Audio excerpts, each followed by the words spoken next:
Hello everyone and welcome back to another interesting episode of #Sightseeing. Today is the time to explore one of the countries with highest number of volcanoes in the world, Indonesia. Being a part of the Pacific Ring of Fire zone, the country experiences a lot of volcanic eruptions and earthquakes. This video is about my motorcycle trip to the UNESCO site located at East Java province of Indonesia called Mount Bromo. I will try to cover all necessary things which you need to know to make this trip possible and have a good experience. So, watch the video until the end. My trip starts from Surabaya. From Surabaya, I will go to Malang, and from there, I will hire a dirt bike and leave for Mount Bromo. Surabaya is well connected to Malang, so you can use the public transport. Both train and bus routes are available. If you prefer a bit ease, you can go via tour agencies available at Surabaya.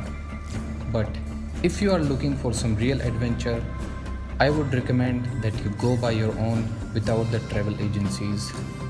So, after getting a motorcycle from Malang around 9 pm, I had a cup of coffee at a nearby cafe and ready for the thrilling ride. The reason I am quoting the time here is because I had to reach at Mount Penanjakan for seeing the sunrise, and it takes around 2 hours to get there. And what an amazing ride it was. There were no street lights and roads were twisty, broken and bumpy at certain places, and I didn't see any other vehicle on the road, which was very surprising. Going through the jungle, trusting Google Maps was an incredible experience. And finally, around midnight, I arrived at my destination, Mount Penanjakan. The temperature was down to single digit and strong winds were piercing my skin. So don't forget to carry some layers with you, although blankets and overcoats are available at the site. The sky was clear and full of stars shining like diamonds. In other words, it was a magical place. So now we sit and wait for the sunrise, and slowly the platform gets full and everyone sets up their cameras and tripods trying to get the perfect shot. Try to avoid coming here on national holidays as it gets really crowded. You can also find some food shops nearby, and any hot drink would be a lovely thing to have at this point of time. As the sun rises, you get to realize how beautiful this place really is. The initial sun rays burst the clouds into magical colors.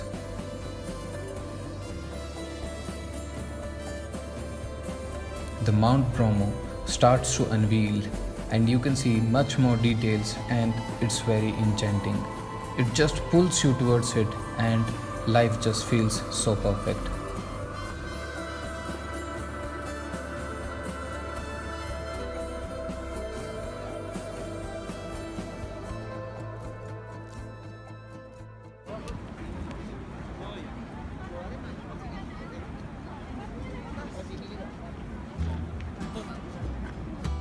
The view of Mount Semeru, which is the highest mountain on the island of Java, in the background of Mount Bromo, just leaves you awestruck. This is, without a doubt, one of the best places that I have been to. And I would wager that other travelers who have been here feels the same way.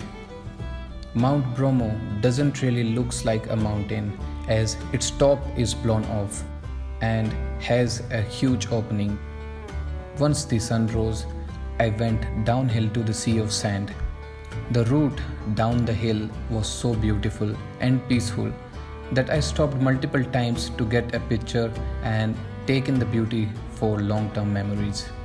Well, you may not get this flexibility if you are on a guided tour, so look for a good one. They usually are in a hurry.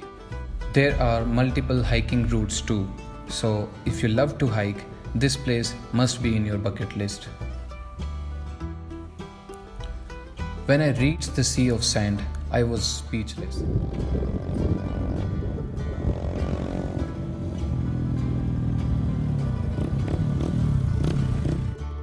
This magnificent place makes you feel that you are on a different planet.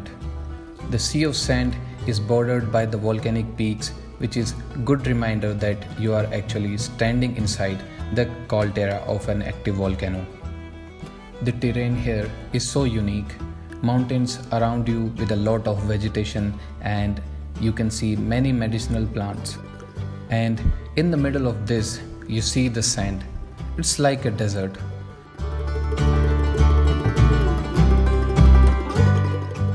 The sand is so thin that if you go down and breathe, it will directly get into your system. So don't forget to get a face mask or a scarf to cover your face against the dust particles. And soon you have to layer down as the temperature rises up. The Sea of Sands is a wide open space and is a good place to try your drifting skills and get a bit wild on the steering.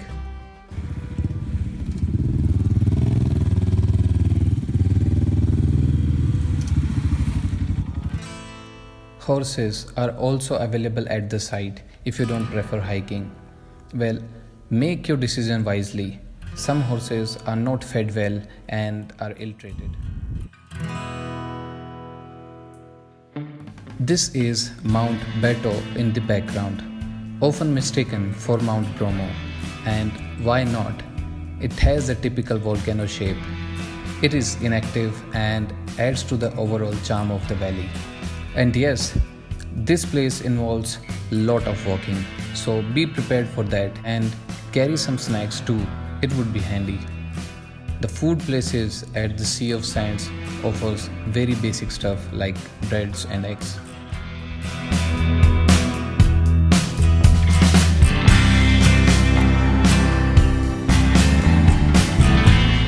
The locals also celebrate an annual festival called Kasada, where offerings of vegetables, animals like chicken are thrown into the crater of the volcano. When you reach at the top to see the crater smoking out the sulfuric gas, there is nothing like it. You get to see how powerful Earth is and reminds us of its origin. You get a sense of triumph and freedom, and all that natural beauty around you takes your fatigue away. And you are just left with a smile on your face.